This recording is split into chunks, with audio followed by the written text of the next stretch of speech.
everybody. It's that time of the week again. Welcome to OzByDrone, and we've got a special guest sitting in for John today. Hello and welcome, Sean Hickey. Hi, everybody. Hi, Greg. Welcome. What's happening? I'm good. I'm always good. I'm spectacular, in fact. What's happening in your world? We are once again enjoying flying our drones, having had the lockdown measures loosened enough to allow for travel to be non-essential travel to basically happen. So I've been out flying. The lockdown regulations actually lifted literally, I think it was the day after the Mavic Air 2 arrived on my doorstep. So I'm pretty happy at the moment, getting lots of flying done. Enjoying your new toy? Absolutely, yes. It's very cool so far. Okay. Now, just a quick announcement for everyone. It's John's birthday weekend this weekend, so I think he said he was going to be watching in chat, but I'm not sure. So say happy birthday to our regular co-host. Happy birthday, John. Yeah. Happy birthday, John.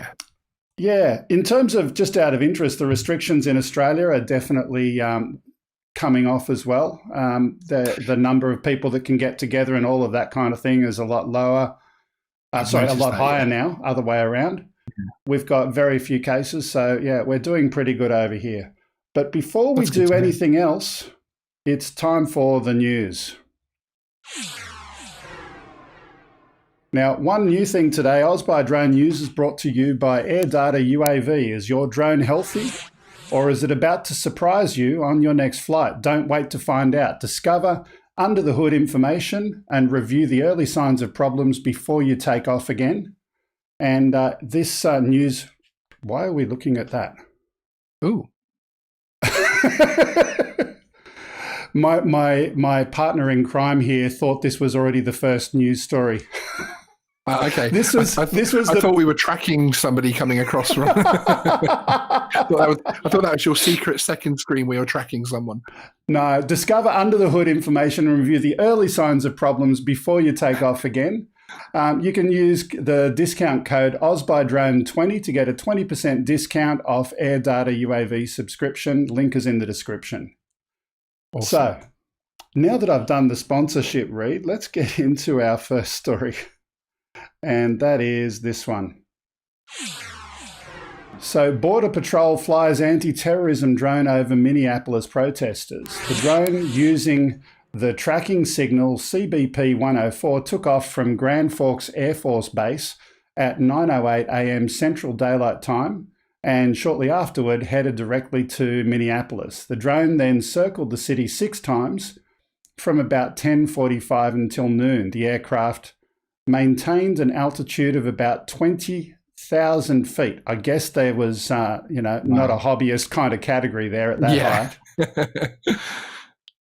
But just having a look at that track that we've got there, let's just keep it playing for a little bit longer. I can't see it very clearly from where I am in front of the camera. Has it finished yet? No, it's still circling. It's still going. Yeah, he's still circling around and around. Yeah. But it's interesting having a look at the data. So you've got the speed of the aircraft on that little bottom graph there, and you can obviously see where it's heading, and you can see that as it heads into and out of the wind, the speed going up and down, but circling around there, 20,000 feet. Yeah, I mean it's obviously an impressive piece of kit, but quite concerning for them to be using the Predator style drones to observe that kind of thing. I suppose it's the Customs and Border Patrol version, isn't it? So rather than even the one in the picture, which still looks like the heavy war heavy type ones, it will be heavily camera heavy rather than any kind of deployment. Because I know there were some stories of people saying, "Oh, what if they start dropping tear gas from them and that type of thing?" And that would be a very different payload. I don't think that particular drone can even take those at the moment, the way it's set up. Yeah, it's interesting looking at this from a non-US citizen's perspective. I had a chat with Lloyd during the week about this one, and our Customs and Border Protection, they protect the borders. They wouldn't have the authority under their charter, under their terms of engagement or whatever, to be allowed to bring any of that kind of equipment internal to Australia to have a look at the citizens, but. That's apparently how it works there. But I'll ask Lloyd for his comment. I think it's also because it's technically under the Air Force Reconnaissance Wing, isn't it, that actually run it on contract to the Border Patrol. So, if I'm correct. Yes, you are. Ah, thank you. That was a very technical answer. Yeah. No, the Air Force does. They have their pilots, either reserves and or National Guard or active duty pilots that fly those from wherever they're at, and they lend them to different departments in either in the Interior or the Treasury Department or whatever, different groups that need them. And so that's, yeah, you're right. It is the Air Force that is lent out to CBP. Border Patrol, or yeah. Okay. Interesting stuff. Just out of interest, Lloyd, your audio is out of sync. You're looking like a bad Chinese movie again, but let's move on. We'll talk about that one later. As we go into the secret drone. So this one is another similar story. The Secret Service is operating a drone over the EEOB this evening. This is according to White House correspondent Jim Acosta.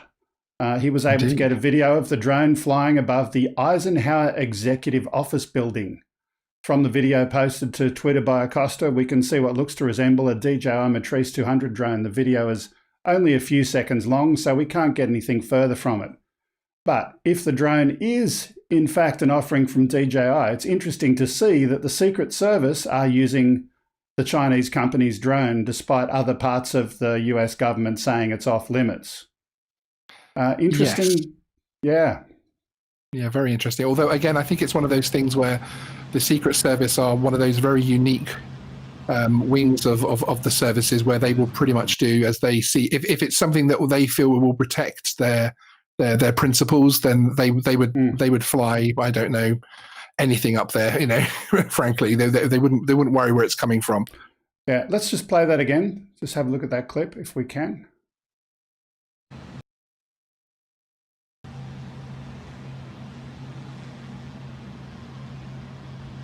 Yeah, it's very, very hard to see, but there are those who've had a look at it and analysed it and believe it's a Matrice. It does look like one. Yeah. So I want to briefly talk about that, though. The interesting thing about this whole US government departments and banning of these drones, if you run it in a mode where you're not uploading the data, no one in China can see it. And it's... The That's whole right. banning of DJI drones, it's more political than technical, and there's not really a problem there if they're being used by competent pilots and competent government departments. Yeah, possibly. Yeah, because you're right that DJI did change everything so that they stopped them the information going to Chinese servers, and as you're saying, the ones sold to federal agencies, and I believe now any large enterprise contract can actually have the data sent to their own servers. And won't even leave the loop, essentially, or you can actually just turn it off, of course, and just have it as surveillance and not actually collect the data per se. So there are a few options to avoid that issue. We'll ask this question later on. We've got Coldflake, our guest, a little bit later, and we'll ask him any information when we chat to him shortly about the topic. But let's go. We've got a couple more stories to go. The next one. This one's kind of related. The first three are all about government surveillance and drones, and General Atomics plans to test a new military-grade drone in the skies above San Diego. The Federal Aviation Administration is reviewing the proposal, but has failed to release records that would shed light on the safety precautions and other key details. The company is now developing a new military-grade drone known as Sky Guardian, with plans to market the unmanned aircraft to police and other emergency responders, as well as public planners. But the company needs to first prove that the device is safe to put above densely populated metro areas, and San Diego is the prospective test site. The FAA, this is the interesting bit, it's responsible for granting the permission but declined to provide any details about the process, and it's dragging its feet on internal records requests that might show how regulators are thinking about the Sky Guardian in the light of past drone crashes from the same manufacturer. Now, what's all this leading to? The newspaper that we got this from, The Voice of San Diego, they're actually suing the FAA to get the information about their latest drone. Crikey. I know, a newspaper suing the FAA. I was totally gobsmacked when I saw it, but I think it's good. Holding government I've actually accountable. seen this drone. I've actually seen this drone in the skin. The photograph there was taken at the Farnborough Air Show, and I was there. That's only about 4 miles from my house, yeah, I did see that in the skin, and it's pretty imposing. I have to say, they are pretty substantial. If it's a company that has a poor safety record, I would be concerned about something that size going anywhere out of control. Yeah, I would encourage people, go to the description and click on the link to that article. There's a lot more information talking about the previous crashes, but if you want to read about it, check it out. Let's go to our next one. We've got 2 more quickies before we get to our guest. The next one is this one. Chasing M2 underwater drone, which is boasting a 4K Ultra HD camera. Aerial drones have obviously become increasingly popular in recent years, opening up a whole new side of photography and videography to enthusiasts. But now Chinese robotics, this company called Chasing, is allowing you to push your creative boundaries further, et cetera, et cetera. There's a lot of information there, but let's just have a watch of the video.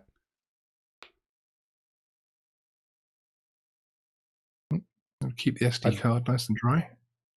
Absolutely. There was audio on this video originally when it came out. I don't know where the audio disappeared to, but I wonder if we'll ever get no swim zones. You can see that becoming the next thing, couldn't you? Sort of your underwater drone coming too close to something. A no dive zone. Yeah, exactly. No dive zones. No dive zone in Sydney Harbour, for example. I can imagine that would be a thing. Yeah. I wonder who would regulate it, because obviously it wouldn't be the FAA, of course. Well, Sydney Harbour, we don't have the FAA over here anyway. Yeah, indeed. We would start having we a bit like we now know the CAA and FAA and those type of things so well. We would start to know our maritime authorities a lot better. That's for sure. I'm really fascinated about submersibles. It's something that I would like to have a go at one day. I live on an area that's got a river out the back. I'm not directly on it. I've got to go down and walk down the back, but it's I'd love to have something like this to go and explore under there. Be very cool. Okay, let's move on. We've got one more over here, and this one's just some beautiful, beautiful photography. This is about a humpback whale swimming yards away from the shoreline in Manasquan, and it was captured on video thanks to a beachgoer's drone. I don't know if I said that right or not, but Manasquan. I think he did a very good job personally, because I haven't got a clue either. The whale was swimming through I spot on. Yeah, the whale was swimming through a bunker near Brill Road Beach when Thomas Lozinski, did I do well there as well? He spotted it around sunrise early Tuesday morning, and he said, I did some geometry. And I think it's really cool that he's doing some math based on what he saw. He did some geometry and calculated the length to be about 18 feet based on the lens field of view and the height, he said. So, Look, interesting stuff. Yeah, absolutely. I mean, we're seeing a lot of wildlife and animals, etc., that seem to be interacting with us more with lockdown and less maritime traffic, less air traffic and road traffic. There's been a lot of stories around the world, hasn't there? Even in London, we've started to have deer coming into highly congested areas where you would never normally see them. A little bit later on today, we're going to have another animal-related drone story, but I won't spoil the surprise. Ooh. Sounds exciting. So I wonder whether he was already flying his drone in the area, or whether he, ran home quickly to grab it. It's some great footage. I think he had it with him. It was a beachgoer's drone, so he was already going to the beach, and it said it was swimming through a bunker near the Brill Road Beach, and he spotted it, and the rest is history. Yeah, absolutely.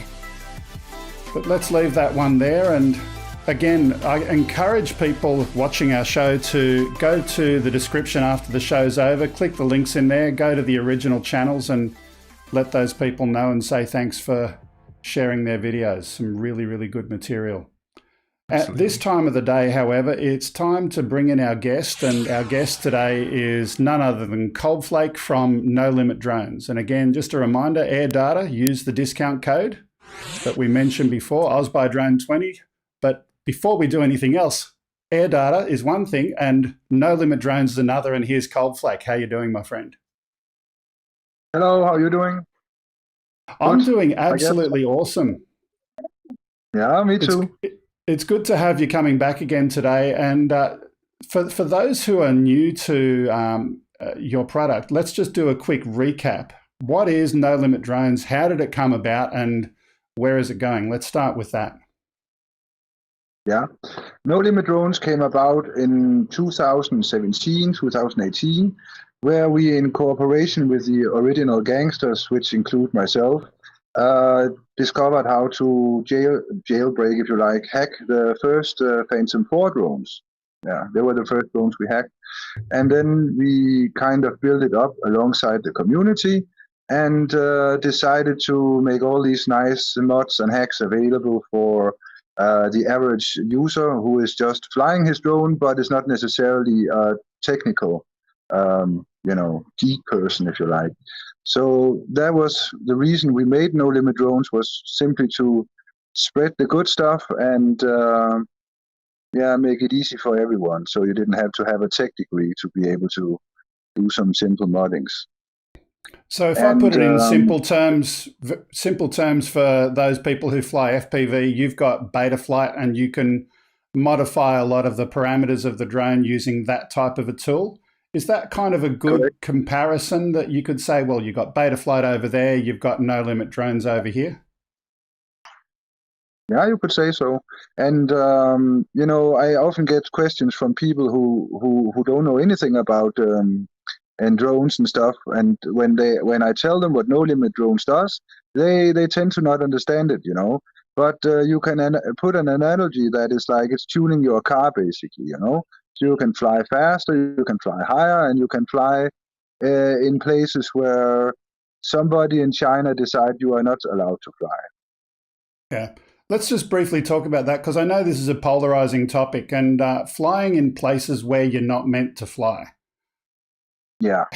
I want to talk very briefly about how I got involved in the OG community myself and share my story, because I don't know if I've even discussed this with you before.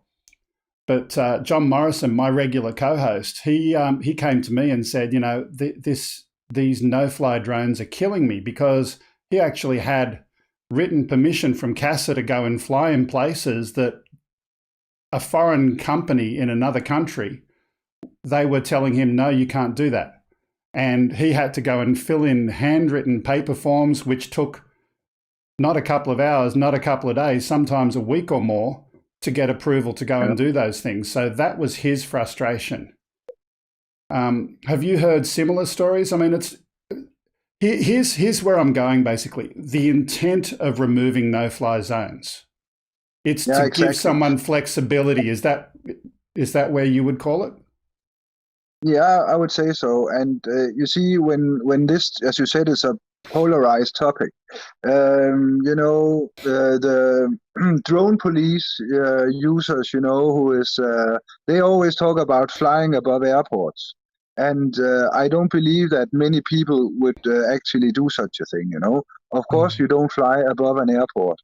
But for instance, in the States, there is many people who lives in an area where there had been a dirt strip runway at some point in time, let's say 2, 3, 4, 5 years ago, which was used for crop dusting and other kinds of activities. And then because that dirt airstrip ends up in a database, then DJI, totally without criticism or anything else, put it into their no-fly zone database, and then these poor people are not allowed to fly in their own neighborhood for no apparent reason, And for these people, it makes very good sense to remove no-fly zone restrictions. And in the end, it's all up to what you use it for. And none of our users, for the best of my knowledge at least, has been flying around airports.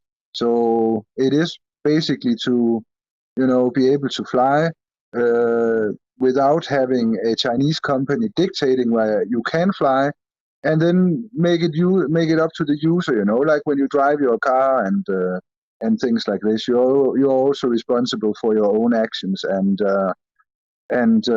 So it would be like if BMW put in a speed limit of 110, because in Europe you're allowed to drive 110 on the highway, and then it wouldn't make any sense.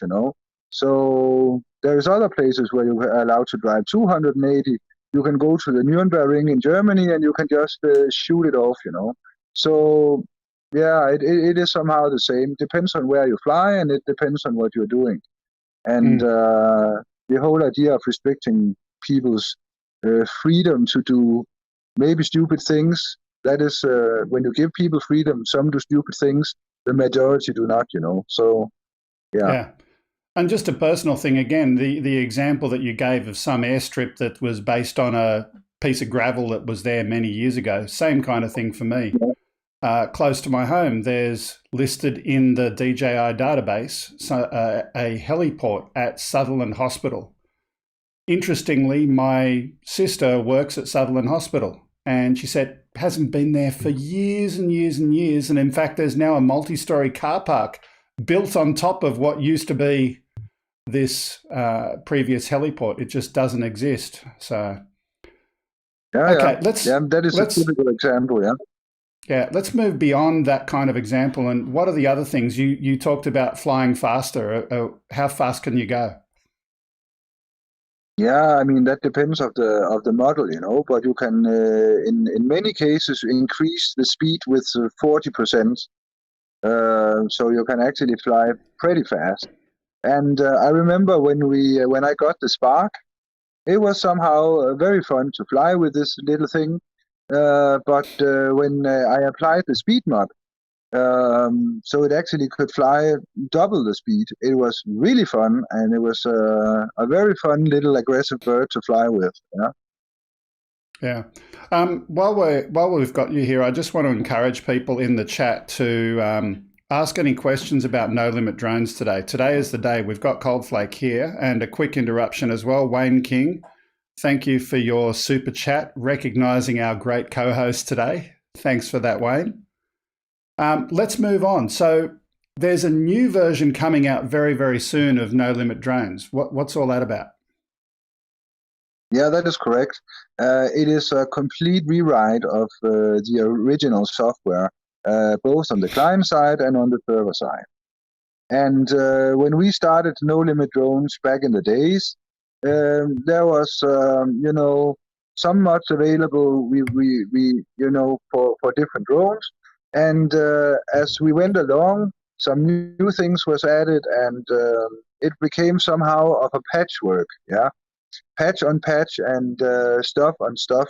So it ended up being a little confusing for the user. For instance, if the user wants to remove the no-fly zone, in the old app he had to decide, will he do it by parameter change, or will he do it by applying a patch or mods to the drone, or it was just somehow too complicated for the target audience. So we decided to redo it all, so it's very clean, very nice, and very easy to do it, and you can actually even find in the app guidance to which firmware suits best for which for the things you want to achieve. If you don't want to use a no-fly zone, because in my case where I live, there is no no-fly zone. So for me, FCC boost is the important thing, as I live in a CE country, so I can almost triple the range by applying FCC boost. And if I only need FCC boost, I can basically use the latest firmware on Mavic 2 without any problems. And so it is all about what do you want to achieve.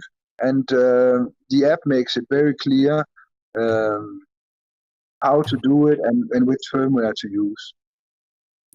Okay, we've got a question or two coming in from the chat. Let's just have a look at this one. Will the copy we have update to the new version? Yeah, it will automatically update as soon as we release any version 2 or 2.001, or it will do an automatic update as soon as you start No Limit Drones. There is a built-in auto update function. And you don't have to pay for that update? No. I mean, the license key is for the lifetime of your drone, regarding disregarding any version number of the app itself. So yeah, it is all free to upgrade, and it is included in the license key people already bought. So if I can suggest something here live on air, we are actually running a summer sale where you can buy the key 10 euros off, so that it means that you can get it for 35 euros instead of 45. So I would suggest people to go in and get a couple of extra keys, and when version 2 comes out very soon, well, then you will actually be able to use those keys from the summer sale, as well as the older keys you bought before on version 1. So the version number is not important. Yeah. I want to quickly go to one or two questions that came in. This one over here about removing the altitude limit. And also I saw our co-host asking the question, why would you want to remove the altitude limit?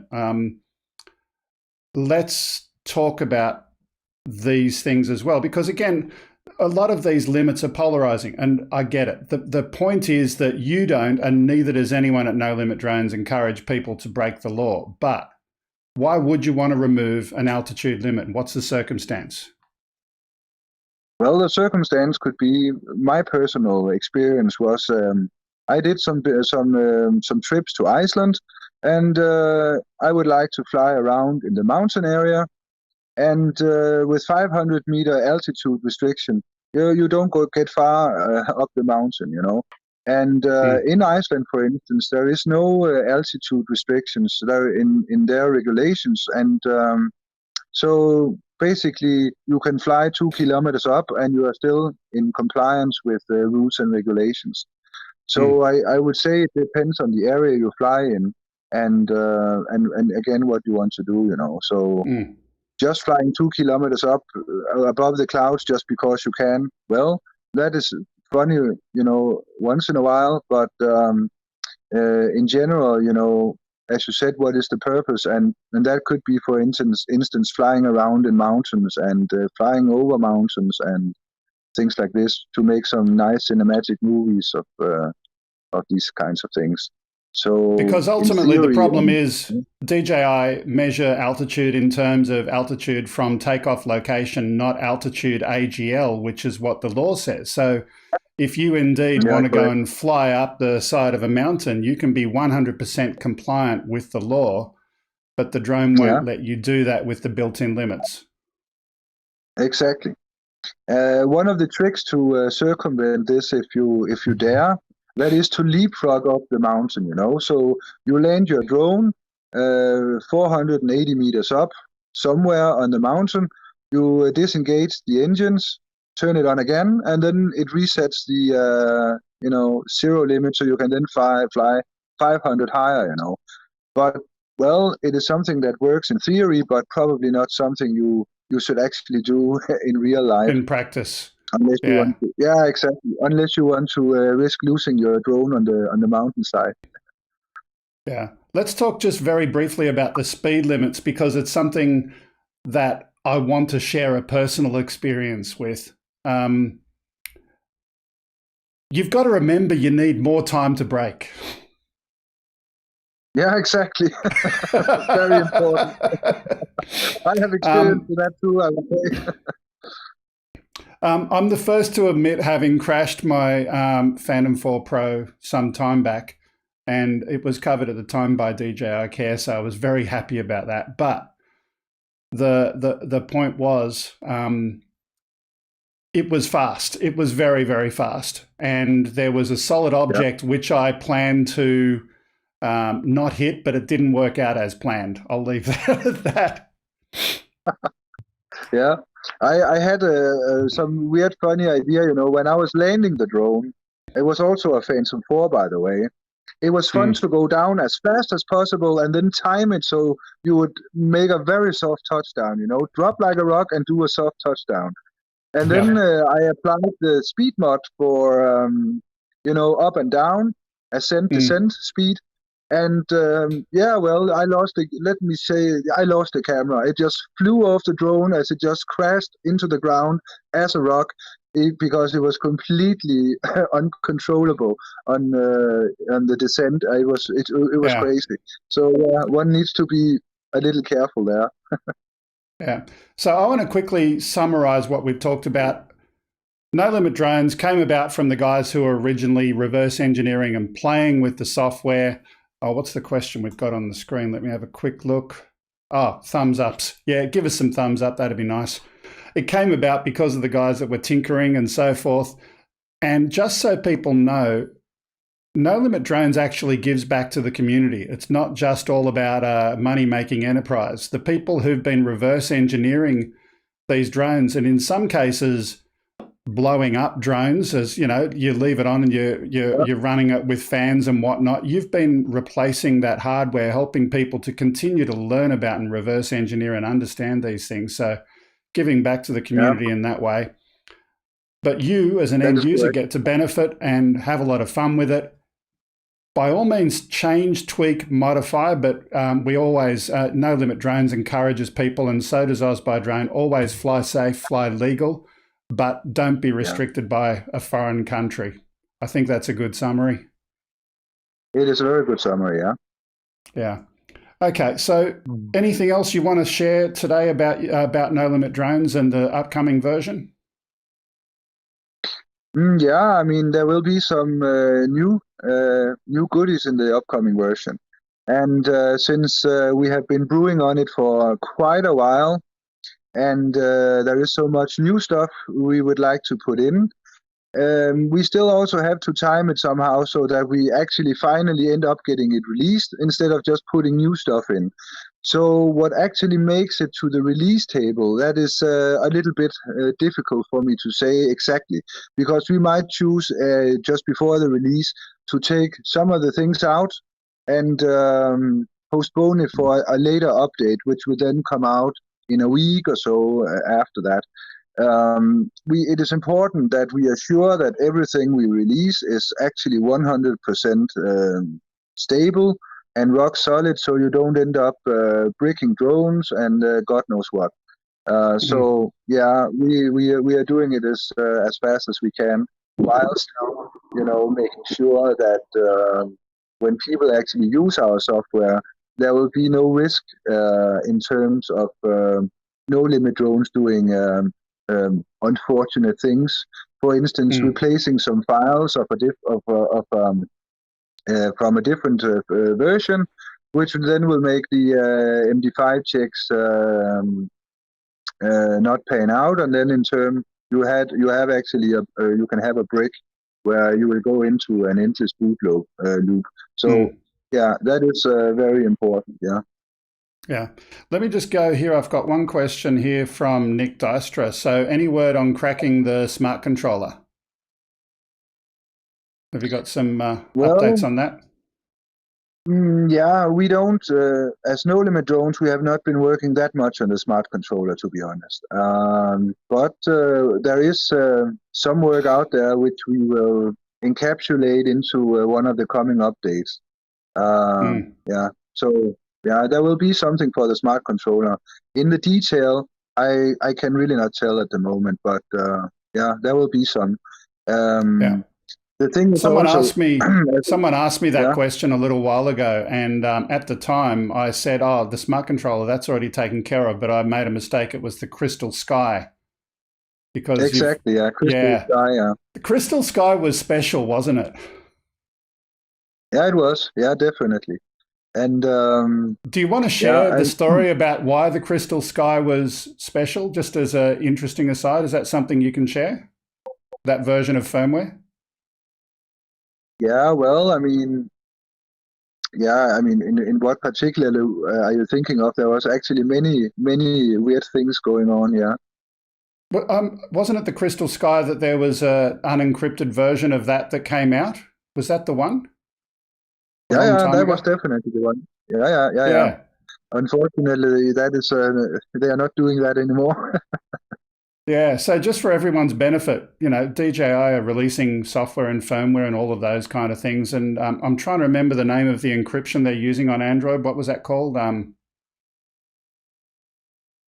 Yeah, they used AES encryption and 3D and it's triple dash encryption and no, that was the Android anti-tampering stuff that I can't remember the name of it. But anyway, what was really good about that particular version when it came out was that they forgot to do the encryption. So many times DJI have given us the keys to the castle, for lack of a better description.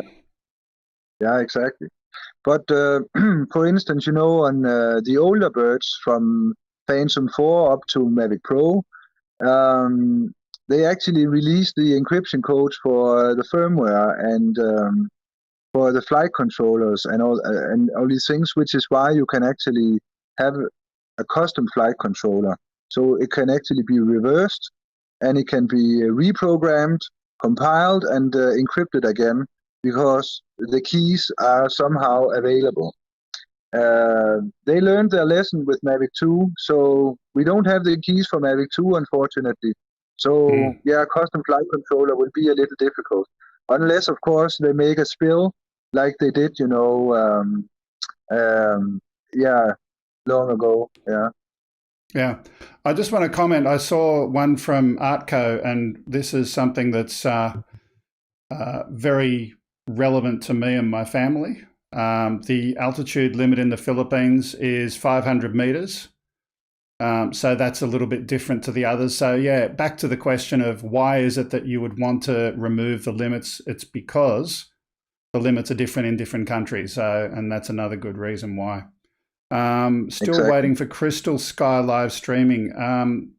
This is a comment from Above and Beyond Drones. Let's just put that on the screen. Live streaming from Crystal Sky. I thought I heard or read something that was now working, but I don't know that Coldflake would necessarily have any info on that. Have you heard about that problem? Yeah, not really, no. But but we have been working with something with live streaming from the camera. It has not. The thing is, we need a little bit of an Android app to put in between. But what we were trying to do is actually live stream from your camera directly to your desktop, you know, to your big screen. That is something many people have requested, and we have managed to get a hold of the feed, but we just need to bridge it between the drone and the PC. And for that, we need a little app in between and on the mobile phone, which will then relay the stream to whatever server you would like. Yeah. So that is something we have been working on. We have been working on a lot, but we decided to pause it for a little while, and we would also like to be sure that we can actually use it on the newer drones. Because otherwise it will be a lot of effort to put into something that is almost outdated before it gets released. So, and that is actually one of the challenges we have in No Limit Drones. That is, we need to focus on what makes sense, and you know, always to balance it. So we help the most users possible. So yeah, that is basically how it is. Just a quick thank you from Metro Drones for the super chat. Appreciate it very much. Thank you. Let me see. I think we'll pause right there. Someone said, "Wake up, Sean." Grumpy vlogger is saying, "Wake up, Sean." Have you got any questions for our guest, Sean? No. I think it's all been explained extremely well. I'm loving his blue backlighting there in in the swimming pool. I feel like taking a dip myself. You're welcome at any time. Looks great. Just out of interest, a lot of people, like the Lloyds of our world, come in and they have a fake background. That's actually a real one. So our guest here is sitting in Cyprus, and that's a pool in the background, and it does look very, very inviting. Yeah, But let's do. Very nice. And the sunrise is starting here in the background as well. Okay. Looking good. Yeah, what time is it there now, Coldflake? What time did you get up for us? Yeah, well, I have been up all night. So in your honor, you know. It's now 4:45 in the morning, so I guess I will just go straight through the day. Yeah, okay. Well, let's get ready for... Ladies and gentlemen, boys and girls, it's time to play Stop the Yank. Actually, I made a mistake. I forgot to edit that title. That was from last week where we did Stump the Grump, but this time it is definitely Stump the Yank, and we're going to have a quick little bit of fun. We're going to bring in our illustrious Grumpmeister, Mr. Lloyd Mendenhall. G'day, Lloyd. Hello, everyone. So... there's two little bits of non-drone related activity we have in the show, and we're going to ask you to participate in Coldflake. The first one is Stump the Yank, where traditionally we ask the Americans some trivia about Australia, but our guest is not American. You're not American. You're, which was it, Danish, but living in Cyprus. And we've also got our co-host in the background over there, Sean Hickey, out of the UK. So here's what we're going to do, Sean. And yes, Coldflake, have a look at the chat. Yeah. Actually, I'll get Lloyd to pick rather than ask you guys to do it. Lloyd, can you pick two names for me out of the chat? And we're going to have a giveaway. We're going to give away a license to No Limit Drones. And who is Sean going to be playing for? Pick me as something you can type in the chat. Let's get a bit of action. Type pick me in the chat.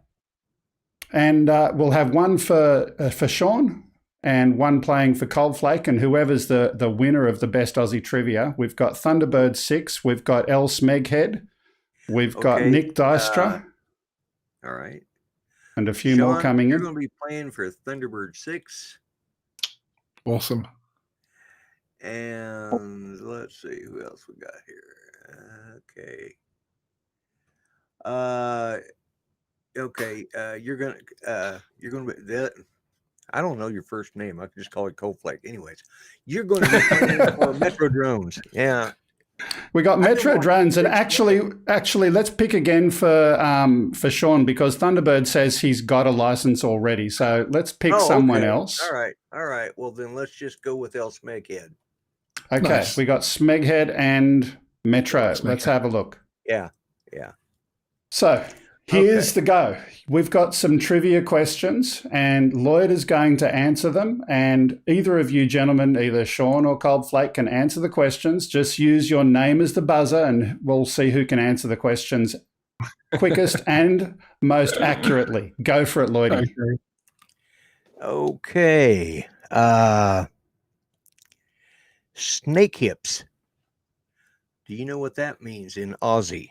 Does it mean a girl with a really good wiggle, a pair of jeans that are really slim, or a person who is really slim, or is it a new type of drink that they're selling in Sydney only? Sean, go. I believe it's the first one. The sexy moving lady. No. Okay. Chance to steal. Coldflake, what is the answer? Well, I would say it's the last one. No. No. Someone who has very skinny or no hips, or jeans that are made with, that are for somebody with very skinny or no hips. Okay, makes sense, yeah. Okay, score check, 0 all. Wow. Hey, that's good. Usually they all get to here's one now. Okay. When somebody says they got up at a sparrow's fart, What do they mean? Does they mean they have really sensitive hearing and they heard something outside? Does it mean they got up early in the morning, or does it Sean. mean Sean? It means the crack of dawn, doesn't it? Early in the morning. Yes. Yeah. Yeah. Oh, damn. Yep. Yeah. Okay. 1 to Sean. 1 to Sean. Okay. Yeah. One more, Sean, and you get the win. So, Coldflake, are you going to try and tie with him? Let's see how we go. Go, Well, Grumps. The pressure's on. Yeah. Okay. The pressure's Yeah, the pressure is on. Yeah. Let's see, where's that one? I had one here I wanted to use. There it is. Trachydax. Now, is that a... Yeah, I'm trying to think what to call it. Well, hang on. You think for a little bit, pause, because if you're trying to think, that'll be the first answer and they'll not think about that one. Exactly, yeah. Okay, so get your answers together. Okay. Trachydax. Yes. Does that mean, is that a new brand of beer? Obviously. Or is it a set of sweatpants, or is Sean. it... Yes. With Dax are pants, so I would say it's sweatpants. Oh yeah, I forgot. You Okay, hang on. know that. But for the win, if you get the answer to this part correct, Okay. then you win and your contestant wins. What specifically does Trachydax refer to other than sweatpants? Tracksuit bottoms. Keep going. Trachydax. Yeah, that's all I can imagine. They're the bottom half of the tracksuit. It came from the brand name Adidas. Oh, okay. There you go. Did it? All right. Okay. How many more have you got, Lloyd? Let me go to this other list because it has some really good ones. Let's see. We've got one from one of our viewers here, and we're not going to have any multiple choice. Just call out your name as soon as I give the question if you know the answer. What is a durry? Sorry. A durry. No idea? Actually, No clue at all. None of you have got it. It's an Australian slang name for cigarette. Oh, okay. Yeah. No, never heard that in my life. Yeah. Durry is a brand of cigarettes they used to have in the war. Okay, that makes sense then. Yeah. Okay, so who did we have Sean playing for? Who's our winner today? El Smeghead. El Smeghead. Okay. El Smeghead, congratulations. Let's put that camera back up again. You've won a copy of No Limit Drone, so that'll be good. And that version, that will work with the new version as well in the near future when it's released. Now, Coldflake, I know it's late for you. Are you able to stay around for a little bit longer if I do a few news articles and then we finish with a little bit of humor and jokes at the end? Yeah, good with me, yeah. Okay, stick around. Let's go and get back to the news and we'll talk to you shortly. Okay. I do enjoy Stump the Yank, but I was very amused that I had Stump the Grump up there today. That was my mistake. Sorry about that.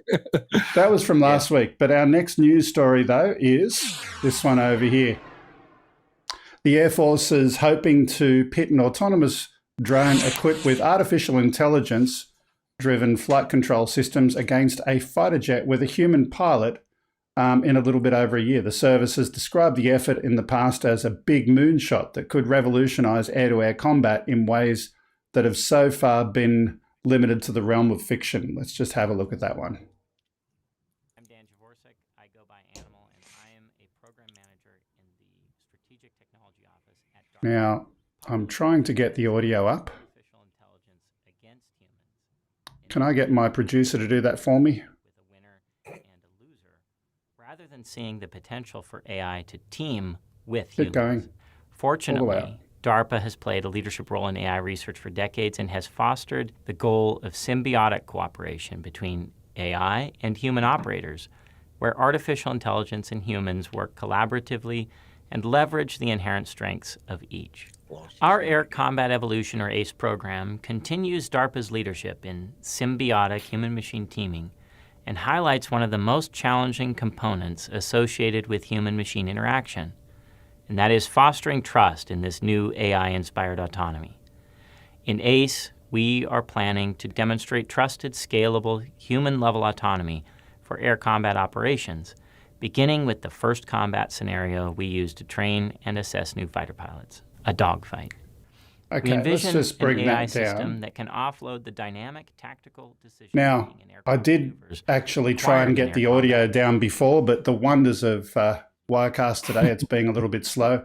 Look, long story short is it's going to be interesting. They've got two aspects. They've previously been looking at AI as a way to assist a pilot, but now they're actually saying, using it for a lot more and pitting a real pilot against an AI. That sounds pretty exciting.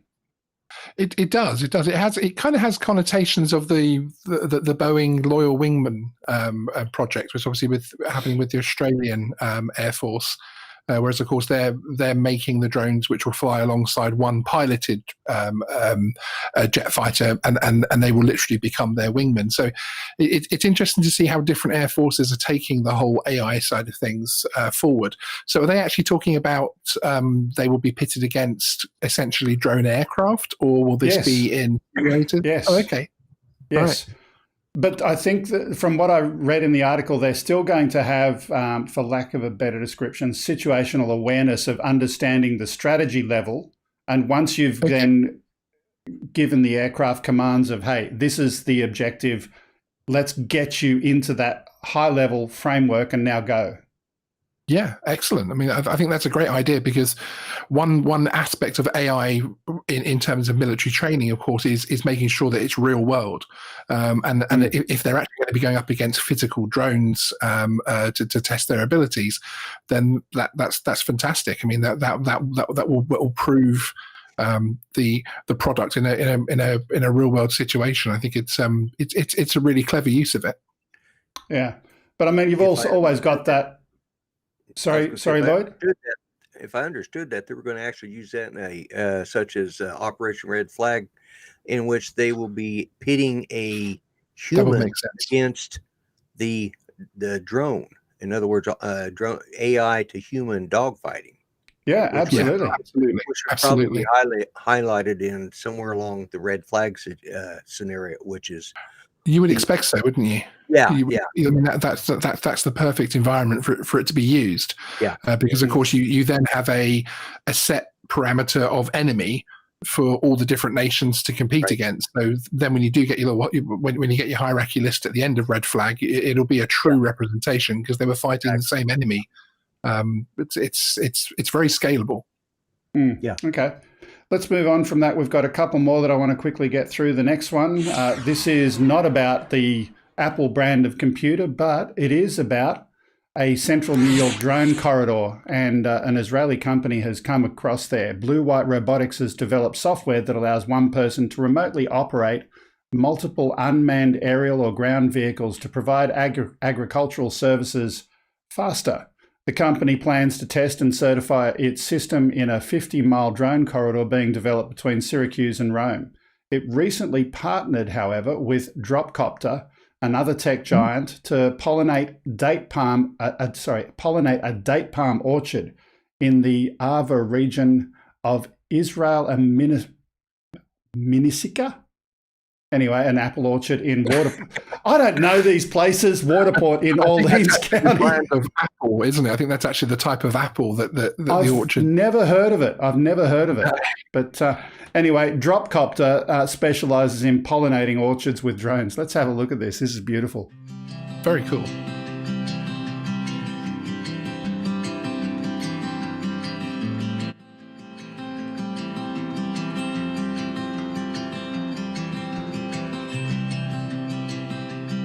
And of course, once we've got the whole beyond visual line of sight thing sorted, we'll probably see rows of these things automatically taking off from their own little houses, their own little stores, up and down.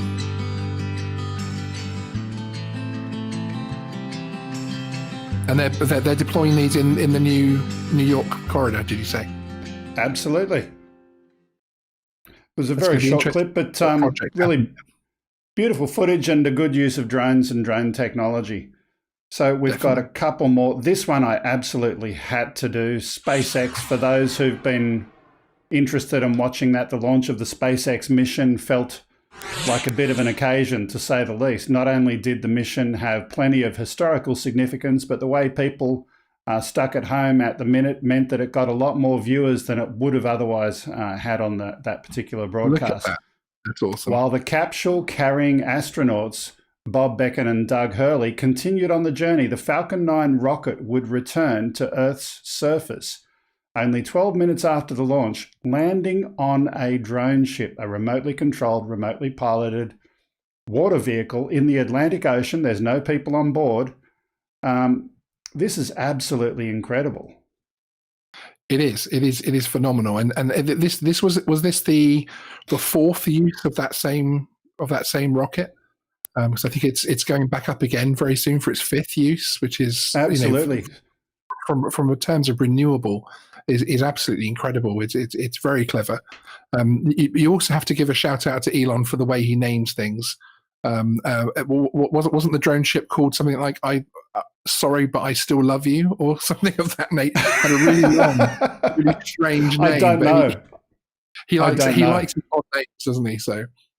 I don't know the answer to that one. Yeah, it was an absolutely fantastic event, and the coverage of it was just so phenomenal. The capsule from the coverage from inside the capsule, from inside the space station, etc. You could literally experience every single minute of it, and that was just amazing to watch, really, especially for us space. Especially for space nerds, and we go from space to a cow drone. Joshua Jackson, a rancher in Lexington, Kentucky, is using a drone to monitor his cattle in an effort to minimize the effect of health issues have on his herd. Drones are used to watch the cows from above to look out for things like pink eye, which can lead to death in severe cases. Jackson also uses the drone to monitor things like herd volume and overall what the cows are doing while in the field.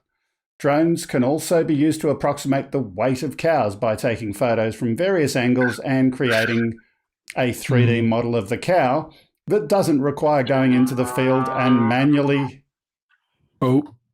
checking its weight. Let's look. Yeah, I hope they don't fly that drone over me. A different kind of flight technology being used back here on Earth to help the cattle industry, which loses millions of head each year to health problems, costing farmers financially.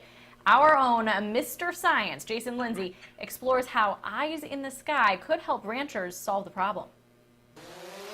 Joshua Jackson is flying a drone to help monitor this herd of cattle from high above his central Kentucky ranch. There's a lot of potential for using drones on the farm, and it covers a lot more ground than we ever could. Science, technology, engineering, and mathematics, also known as STEM, is benefiting cattle farmers. They're using technology like drones. We can actually use this for monitoring animals, the health-wise. We can look for pink eye, we can look for volume. In the field. Jackson is both a cattle producer and agriculture professor at the University of Kentucky. He's doing an experiment to see if drones can cause adverse effects or stresses on cattle. So what we do is that story is a whole lot of bull. I mean, if it can do all those things, I think that's fantastic. To be able to assess a herd of cows like that is obviously going to save them a lot of time and a lot of money in both the short term and the long term. I think it's a fantastic idea. I don't want to see it flying over me and working my weight out though. I'd rather keep that under wraps. Okay, we've got one more story and then we're going to go back. Coldflake disappeared for a second. We got one more quick story and then we'll have a chat to you. This one is the Stanford laboratory is now working on drones that surf buses. Researchers from Stanford University have devised a way for hundreds of drones to use the bus or trams in an effort to redesign how packages are distributed in cities. Such a solution, if it ever scales, it could reduce delivery van congestion and energy usage while extending the distance a drone can travel to deliver a package. Now, we've got a photo, first of all. Let's put the photo up. This is a really great idea. Not that one, not that one. The next one, skip. That one. Just while you pull that up. There we go. Thunderbird 6 is wondering how close you have to get to the cows to check for pink eye, which I think is quite a good point. I don't know what's happening there. Let's just click the, not that, skip that. We're not using that clip. That one's not working for some reason. Try playing the video. I did try and get a screenshot out of this video, but it obviously didn't work. So let's just skip ahead. Can you skip ahead to that time code that I mentioned before? There we go. So this is a quick high-level diagram, and you have a look over here and you see that there are different places where they've got delivery centers, and the drones are all piggybacking on the back of different local public transport. Now, this is really, really cool tech. I love the idea of this. It's brilliant. It's a great idea to utilize existing transport network like that is fantastic, because of course UPS have done something similar from the point of view that they're talking about, you know, one of their vans parking in a suburb, and then the drone comes out the top and is loaded one by one on the parcels and will deliver everything to that area. But to use buses and to use existing transport infrastructure, I think that's a really clever idea. And what they've actually done, they've had a look at it and said, okay, we've got this number of drones, we've got that number of parcels, we're going to distribute the destinations across a city, and they actually ran a model, and they could get deliveries in under 2 hours for the majority of the packages in places that previously couldn't be used for drone delivery. But here's where it gets even more interesting. It's actually good from a regulatory perspective, because you're not flying over people when you're on the back of a bus. Absolutely. Yeah. When they're on the bus, there is no issue whatsoever there. It's fantastic. I suppose you would have to wonder for cities that have very, very bad traffic issues and that type of thing. Then you might get them slowed down, but obviously most major cities have their own bus lanes. And that type of thing. But I think it's the first time I read that article, I thought that is such genius thinking from the point of view of using what we've already got to bring about something like drone delivery. I think it's really clever, because of course the package can be slightly heavier that it's taking, because its technical flight distance is so much shorter. Yeah, absolutely. But now let's we're getting to the end of our show, and we have a little bit of fun at the end of the show, and it's time for joking off. Now, I don't know if you've... Yeah, I pronounced it correctly. Okay. Let's do this. So we're going to have a joke, first of all, from Coldflake. The idea, Coldflake, is I want you to tell a joke, and your goal is to make the other guys laugh. You're successful if you make either one of them laugh. Oh, no. Okay, yeah. Okay. You're asking the two guys who it's very early in the morning for us both. I'm not sure how funny we can be. Go, Coldflake.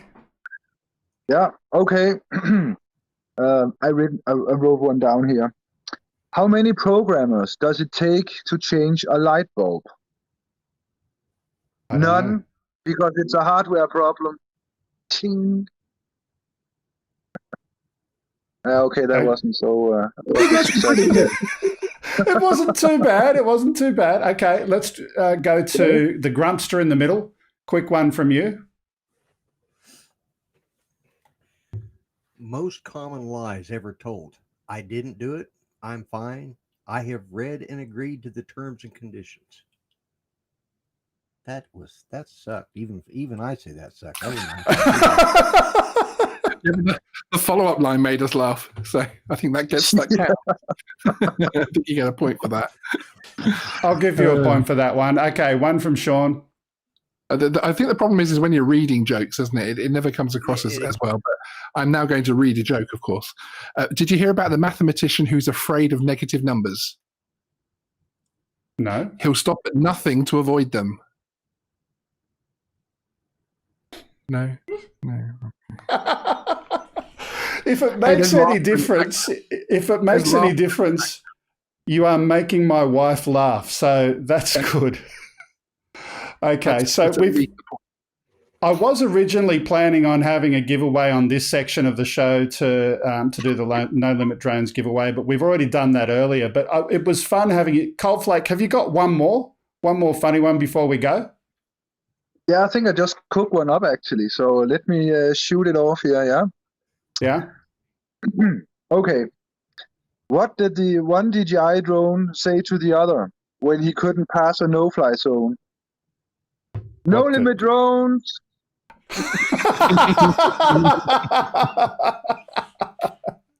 Okay, that's your new marketing that you're going to have to put on your website. I think I will, yeah. Take the clip from here and put it online, yeah. Yeah, absolutely. Okay, look, it was good having you, Coldflake. Thanks for staying for a little bit of fun to the end, and we actually got to see the sunrise in your part of the world. Exactly. Oh, you're going to definitely have a long sleep today. Thank you for staying with us, and thank you for all of the stuff you do with No Limit Drones. It does help those who do need to remove the restrictions for legitimate reasons, and for those researchers who need a little bit of money in the background, you're helping them out as well. So definitely a great project. Thanks very much for being our guest. Thank you so much for having me as a guest on your awesome show. Let me just look in the chat and see if there's any more questions for him before we go. Looking. We've got something from Zebmeat. Can we have the foreshot?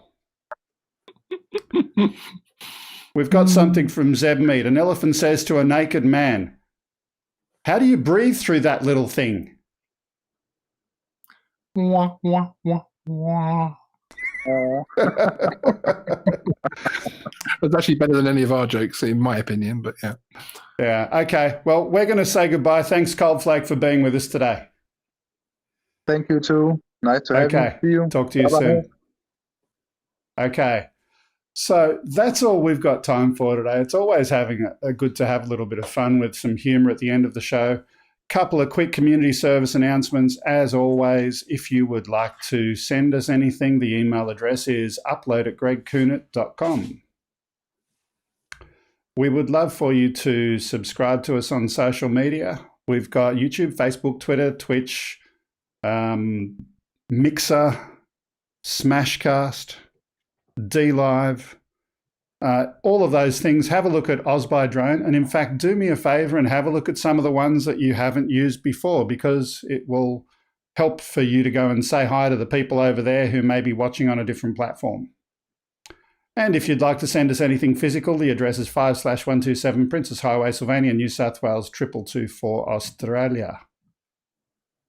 So, Sean, thank you very much for being our fill-in co-host. And Geeksvana is your channel. We've got a link to your channel in the description. Do go out and check out Sean if you haven't seen him before. He has lots of interesting tech and drone-related stuff over there. Anything you'd like to say before we sign off for the day? No, thanks a lot for having me. And bye to Lloyd as well. I hope everybody's okay. I hope the Ranger, isn't it? I hope Ranger's fully recovered, and that Mrs. Grumpy is as well as can be expected. Yes, yeah. Good.